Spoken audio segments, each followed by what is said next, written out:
কলকাতা মানেই শুধু ইতিহাস নয়, এ শহর মানেই স্বাদ, গন্ধ আর সন্ধ্যাবেলায় মুখে জল আনা স্ট্রিট ফুড।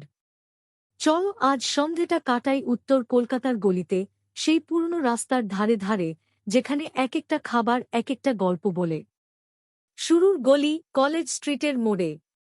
বইয়ের গন্ধ মেখে থাকে এই রাস্তা, আর তার পাশেই ডাবের শরবত আর কাটলেট এর দোকান।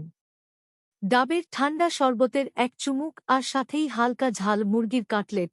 সন্ধ্যার শুরু এমনই হোক না। রবীন্দ্র সরণি ধরে হেঁটে চললাম টেরিটি বাজারের দিকে। সেখানে আছে সেই বিখ্যাত চাইনিজ গলির দোকান। ভাজা নুডলসের ঘ্রাণ আর ডিম চাউমিনের ঝালঝাল স্বাদ, সাথে হট গার্লিক সস। আহা, পেট ভরলেও মন ভরে না। বুবাজার চিত্তরঞ্জন এভিনিউর মোড়ে।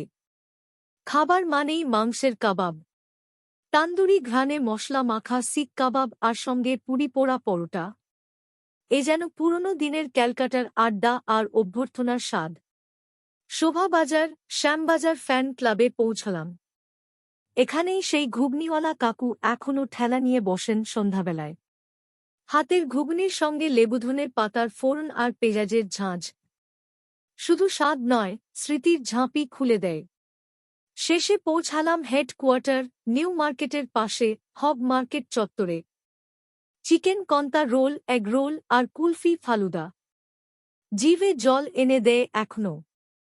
আলোয় ভরা দোকান, ভিড়ের ঠেলা, আর সেই রোলের মধ্যে গরম ভাজা মাংস। সন্ধ্যাটা যেন নিজের মত করে হাসে এইখানে দাঁড়িয়ে। পুরনো কলকাতার গলিগুলো শুধু রাস্তা নয়, এগুলো আমাদের শৈশব, প্রেম আর খিদে মেটানোর ইতিহাস।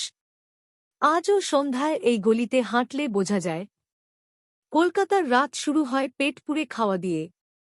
তোমার প্রিয় সন্ধ্যার খাবার কোনটা? কমেন্টে লিখে জানাও। ভিডিওটা ভালো লাগলে লাইক দিও, শেয়ার করো তোমার ফরি বন্ধুদের সাথে, আর সাবস্ক্রাইব করে পাশে থাকো স্মৃতি আর মুহূর্তে আবার ফিরে যাওয়ার জন্য।